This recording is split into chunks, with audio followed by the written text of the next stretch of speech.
Good morning and welcome to Emma and Lucifer.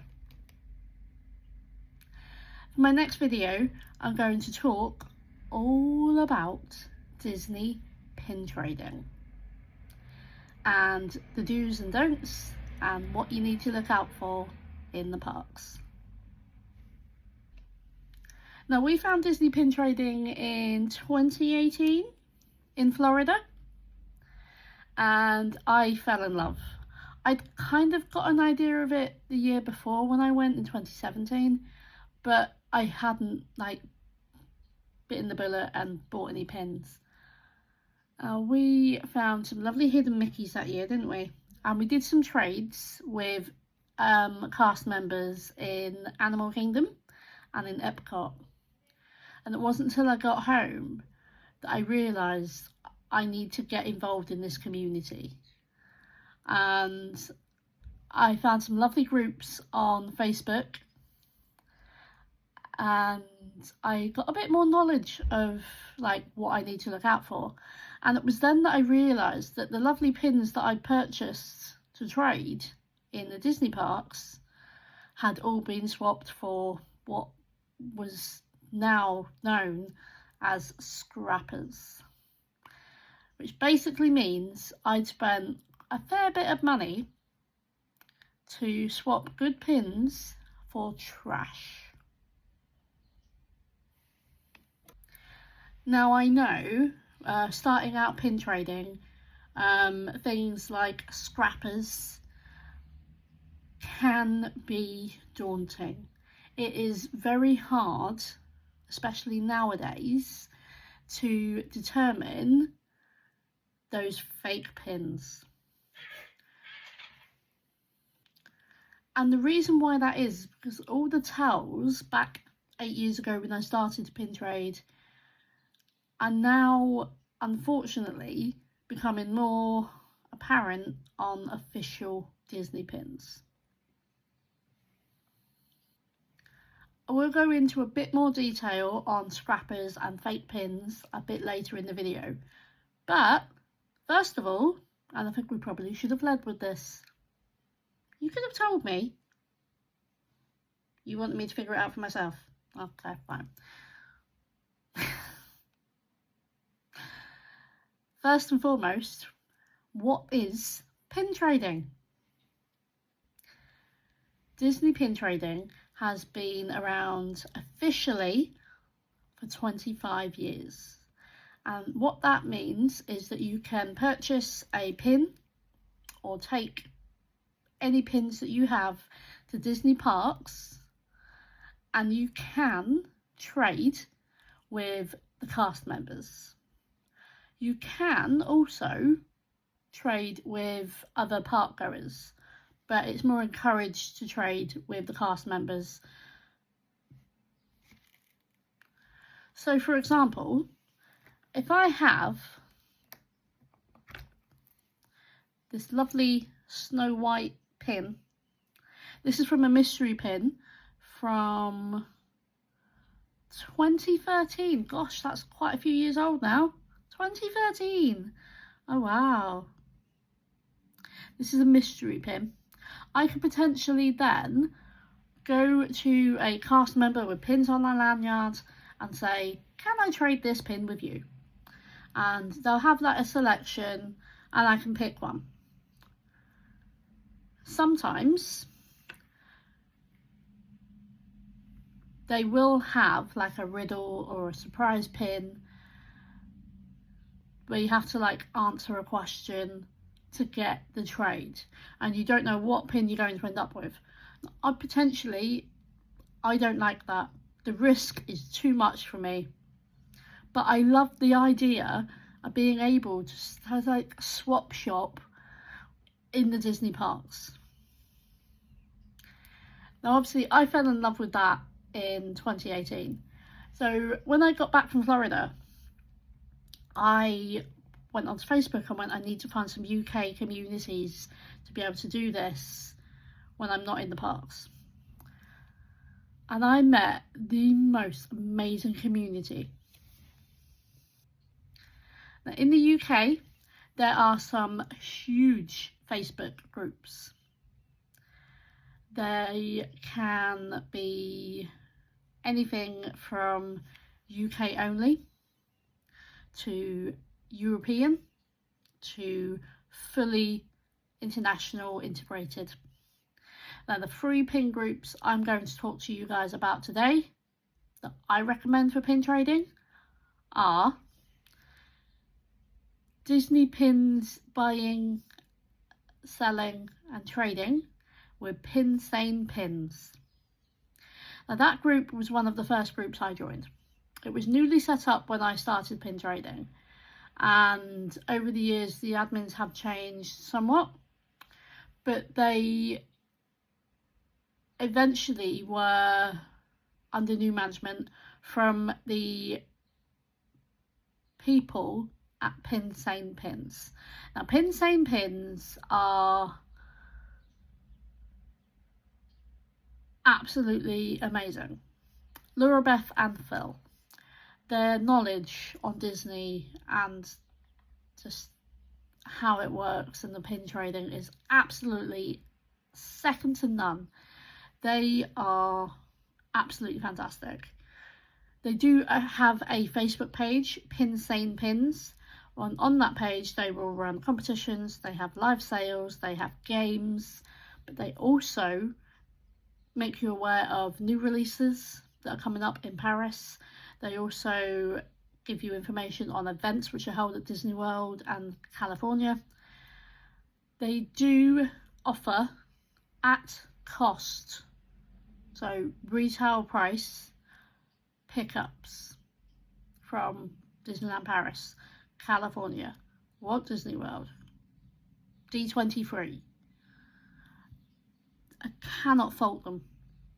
If you ever follow one pin page on Facebook, Instagram, it needs to be Pinsane Pins, because like I say, their knowledge is second to none, and it's such a wonderful, warm environment, and honestly they're very high energy. Absolutely love them. Do check them out. So that's one of the Facebook groups that I joined, and you can trade like via direct messaging. Of course, there is a lot of trust that's put into that, a lot of trust, because you are generally trading with strangers on the internet.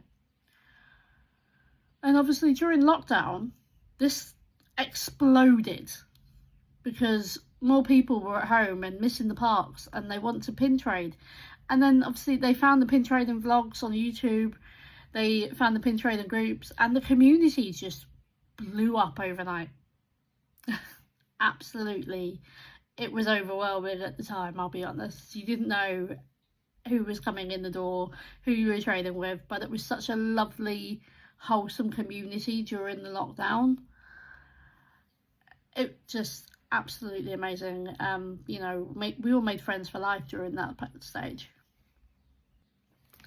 Another group you guys need to follow is UK Disney Pins. Just to double check the name of that group, because I always get them mixed up. UK Disney Pin Trading and Sales. And that group was one of the very first UK pin groups that was set up to trade. And they are solely UK based. Again, they hold free giveaways, competitions, live sales, fun game nights. Again, a very high energy group with a lot of very active and knowledgeable admins who are big members in the community. Oh, sorry, Beds, the family rise. Yeah, okay, you go sit over there then. But that's not helping, is it? The sun was in his eye, so I had to move him. There. This is Lucifer. I gave an introduction to him in the first couple of videos I did. He is my emotional support animal, and he's just as big a part of the pin community as I am. I've actually had posts to find the Lucifer. I've had mail for Lucifer.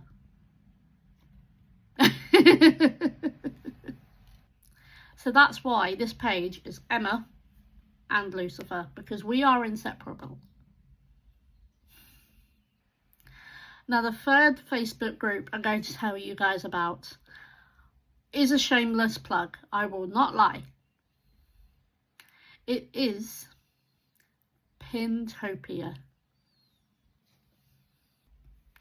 Now, the full name of that group is Disney Pintopia Selling, Trading and Games.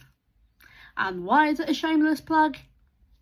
Because I have been a moderator on that group for over a year now, and it is one of the best decisions I've ever made. Now, in Disney Pintopia, we are an international group. So we have admins and moderators from US, UK, Canada. We are quite widely spread. And we do encourage a lot of international trading. And that's one thing that I've always felt quite strongly about, trading internationally. Because what could be potentially an £8 pin in France and the UK could be potentially worth up to $30 in the US. Because those pins are exclusive to the French parks, the UK stores. You can't get them in America. So the value goes up. I'm going to talk a bit more about value in another video, I think. So let's actually go through pin trading and the types of pins that you can get while in the parks. Now, the first pin you will most likely see is what we call either a hidden Mickey or a hidden Disney. This here is one of the Star Wars hidden Disneys from 2020. These were released in the American parks, either Walt Disney World or California. Some parks had different pins released in them, so I cannot remember which one this was, but there was the whole series of mystery pouches that had the Star Wars pins in. Now, these pins are the ones you need to watch out for on eBay. The newer pins, not so much, but the older pins, specifically like these, the hidden Mickey, so you can see the little Mickey Mouse on there. These are more likely what you will find on the boards in Disney parks and on cast lanyards. Now, what I will say is that this one does not have that Mickey back waffle. And I think that was integrated after 2013, because this is from 2009. And this was 6 out of 6. So it was a whole series of these with little characters on shelves. But they are the kind of pins you will most likely find on eBay and Vinted. You will need to check those pins because they can be fake. Now, what we call in the Disney community fake pins, we call them scrappers. And we call them that because they were mass produced by the factories to not ideal quality. And Disney said, no, scrap them. And some very unscrupulous people went, oh, we can sell those on the internet and trade them in the parks. So that's why you will find on eBay, Vinted, and there was a time where literally all you would find in the parks were these fake pins. And I think even now you still see like Princess Shannon and Nick, when they go around the parks, they find a lot of fake pins. But I think they go out of their way to trade for the real authentic pins. Now, there are a lot of tells on how to spot a fake pin, especially when it comes to these hidden Mickeys. Now, the biggest tell of all is if it is hard enamel or soft enamel. Now soft enamel, you will see a lot of paint dips, which obviously you can see is quite like a matte finish on this pen. There are no paint dips on this pen. If there are paint dips, the likelihood of that pen being fake is off the charts. That is the biggest tell. Paint dips. Now, obviously with this pen, it is an older pen. The lines on this pen, they're quite thin. There are some hidden Mickeys where those lines are chunky and that it looks awful in comparison. Let me see if I have one of those. I have actually found 2 fakes in my collection, and they are so faked that it's hard to find the authentic pins, so they're placeholders in my collection. But let me show you just like the quality difference in these pins. So this was the authentic Luke Skywalker. Like I say, nice clean lines on there. You've got the Mickey waffle on the back, and you've got the authentic Disney pin trading symbol.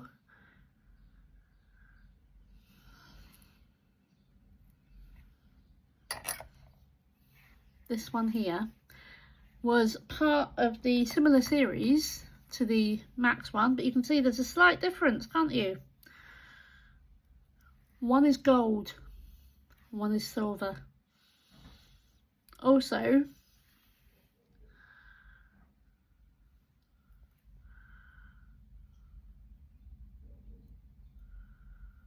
you can't really work out what year this pin was made. This has got me now because I actually traded a good pin for this. And what you can also see, if the light hits it right, there are paint dips in Eric's hair. So that's a clear sign of it being fake. There's also like dips around the edges here. It's a clear sign of a fake pin. You will also notice that the lines on this pin are differentiating in like thickness. Like Eric's chin and his mouth are a lot thicker than the lines on the outside of the pattern here in the shell. So when you compare it to the other shell I have, there are no paint dips on Max, and Max is consistent with the thickness. So this is actually a fake pin, but because of how rare it is to find the authentic pin, I have it in my collection as a placeholder. I would never trade this in the parks, never. Because what we're doing as a pin community is trying to get those pins out of circulation. Now, some people like to take scrappers and turn them into magnets and cover minders and needle minders, and I love that because you're taking them out of circulation. There are people on eBay who will have a bundle of pins, mystery pins, 25 pins or 50 pins for like £30. Those pins, I can guarantee you now, despite what the description on eBay says, that you can trade them in the parks and they're all authentic, will be fake. They will all look like this and worse. We're trying to report all of the sellers doing this on eBay, Vinted, Facebook. We're not getting very far. Unfortunately, it's got to a point now where people are buying those pins and trading for genuine pins in the parks. So those of us with hard-earned money who've spent quite a lot building up a collection of tradable, authentic pins end up with crap, basically. That was the polite version of it. There is another tell as well. So this pin here is another one that was in my collection. Again, it's one of those that I've seen more fakes of than I have the originals. Now this here, you can barely see the stamp, the authentic stamp, because it's worn. It's absolutely atrocious. Like, you can't read it really. And here, I mean, I think that's supposed to be a complete L behind Lucifer's tail with a bit cut out, but it's not. Obviously, I've never seen this pin authentic in real life. I've only ever seen the fake. But what you'll also see is that where Lucifer's ear is here, the line is a lot thicker than it is elsewhere. So these are the more prominent ones you will see in the park. Ones like this, where the lines are thick, the backs are like worn, atrocious, you can barely read them, and they're paint dips. And there'll also be a different colour metal. What you will also find with the fake pins, so this is a genuine one. This has two prongs. I don't know if you can see those, like 1, 2, there. This one has one. This one doesn't have any. So those are some good tells for how to tell your fake pins from your real ones. Now, there did used to be a way to tell a fake pin. Unfortunately, Disney quality has got so bad, it's not a tell anymore. The Mickey backs that you will find on these pins should be borderless. If there is a border around the edge, especially on what we call the hidden Mickeys or the hidden Disneys, that's likely fake. However, that's not a very good tell on the authentic pins, because especially with the lovely Disneyland Paris, the quality is shocking and it's got worse over the years. Let me find a pin that has borders. Yeah, this one here. This, again, authentic from a booster pack. It was sold in the parks as part of the boy band series. I think there was Beast, Gaston, Aladdin and Hercules. But again, there is a little bit of a border around here, around the edge of the Mickeys. And there's a little bit of like excess enamel inside the Mickey. The Mickey backs are not a tell anymore. They are not a tell.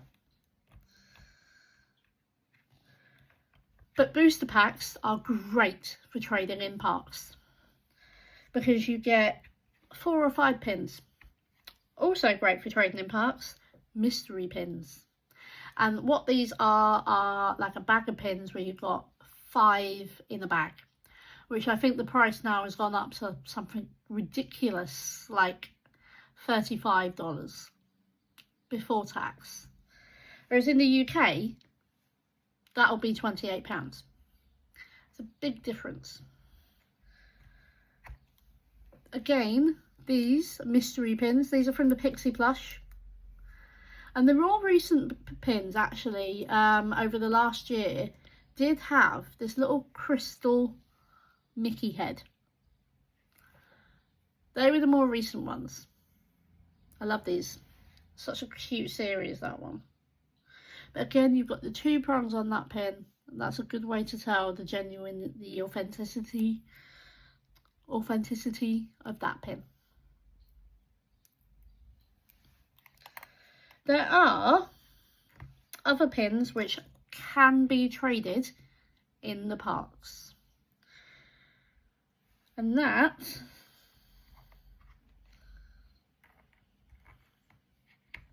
is Loungefly pins. Now, you cannot trade Loungefly pins on the pin trading board in Disneyland Paris. However, to my knowledge, depending on the cast member you speak to, you can trade with the cast lanyards. Again, the same can be said in Walt Disney World and California. You can potentially trade Loungefly pins because those pins are licensed by Disney. Probably can't read it very well there. They are licensed. They have Disney copyright on them. They should be absolutely fine to trade. But as I say, that all depends on the cast member you're speaking to. Loungefly pins are great. I think they are absolutely great because they're an affordable way to get into pin trading. And again, you can get booster packs on the Loungefly. Star Wars pins, Marvel pins, they are tradable because they are all licensed. There are some cast members, as I say, who won't take a Loungefly pin. So do not take my Loungefly tradable as gospel, because not everybody will trade them. And it does always depend on the cast member. Now, there are a lot of other things to make a note of when pin trading. The last few I'm just going to let you know about are what we call limited release pins. Now, this pin here was a limited release, which I think they were only made available for a certain amount of time. So instead of with limited edition, where they make, say, a couple of thousand or a couple of hundred, limited release, they will make a lot more, but will discontinue them before they sell out. Now, unfortunately, Disney quality control comes in again here. There is a paint dip. If you can just see that under Nala in the O. That is Disney quality control. This is a genuine pin. It was bought from the parks. But all the other tiles on the back, absolutely fine. The Disney quality control is atrocious, unfortunately. Now, in terms of trading limited release pins, you will see on the back of the pins or on the backing cards for the pins, they will say limited release edition limitée. Now, what that means is in France, they do not have a code for limited release. So they still refer to them as limited edition. However, if you're trading on the Disney pin boards, they will not recognise limited release as gospel. In Disneyland Paris, they treat limited release as open edition because they are not as in demand as limited edition. They're not as obscure as limited edition. That's basically what they trade for: open edition, limited release. So that's the big difference between limited release and limited edition. And as I say, in Paris, they don't really fully understand the concept of limited release, so they call them limited edition but will not trade them as limited edition. Now, the last thing I'm going to mention when it comes to pin trading in the Disney parks is fantasy pins. Now, these pins are made by artists and creators, and they are fan made. They are designed by the fans. They are mass produced in probably the same factories as the Disney pins themselves, but they are not authentic, not officially licensed Disney pins. This pin here, absolutely gorgeous. There's a whole series of these. This was made by Gilles. You might have seen him at MCM or other Comic Cons. Gilles has a whole series of these gorgeous cat pins. And I've got a few of them. I've got the Bruno, I've got the Panda. This is the Dr. Facilier. Absolutely love these. Some fantasy pins are actually more in demand and more valuable than authentic Disney pins. And the reason is the work that goes into those pins is absolutely outstanding, and they are very in demand. Again, a lot of fantasy pins are limited edition as well. Some of them are only made up to 50. So fantasy pins, unfortunately, because they are not copyrighted by Disney or licensed by Disney, they will be not tradable in the Disney parks. However, you can trade them on Disney pin groups. You do need to add a disclaimer that they are fantasy. Thank you so much for joining my video today, and I really hope that's helped. Next time we will take a look at the pickup groups and the pages that host the events in the UK in a bit more detail. Thanks for joining, guys.